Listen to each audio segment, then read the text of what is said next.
తర్వాత ఉత్ప్రేక్ష అలంకారం. ఉత్ప్రేక్ష అంటే ఊహ. ఉత్ప్రేక్ష అంటే ఊహ. ఈ ఉత్ప్రేక్ష అలంకారంలో ఉత్ప్రేక్ష వాచకాలు ఉంటాయి. ఉత్ప్రేక్ష వాచకాలు. ఆ ఉత్ప్రేక్ష వాచకాలు ఉంటే అది ఉత్ప్రేక్ష అలంకారం అవుతుంది. ఒకటో కండిషన్. ఇంతకీ ఉత్ప్రేక్ష వాచకాలు ఏంటి?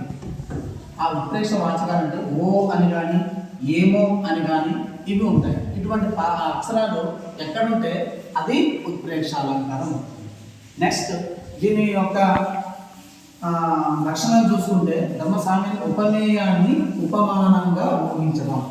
ఉపమేయం ఇక్కడ ఏమంటే ఈ వెన్నెల పాల వెల్లియో అన్నట్టుంది. వెన్నెలని పాల వెల్లితో ఇక్కడ పోల్చారు.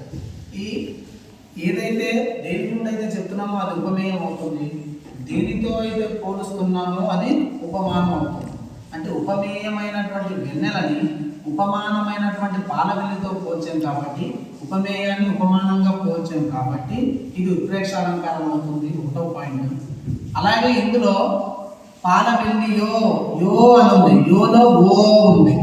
ఆ ఓ అనేది ఉత్ప్రేక్ష వాచకం.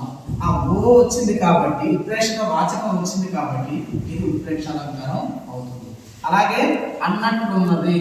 అలాగే ఆ ఏనుగు నడుస్తున్న కొండ అన్నట్లున్నది. అన్నట్లు ఉన్నట్లు ఇలా వచ్చినప్పుడు అది ఉత్ప్రేక్ష అలంకారం అవుతుంది. రెండే ఉపమేయాన్ని ఉపమానంగా ఊహించడం ఒకటి, ఉత్ప్రేక్ష వాచక ఓ ఏమో ఇలాంటి పదాలు కానీ అక్షరాలు కానీ ఉన్నప్పుడు అది ఉత్ప్రేక్ష అలంకారం అవుతుంది.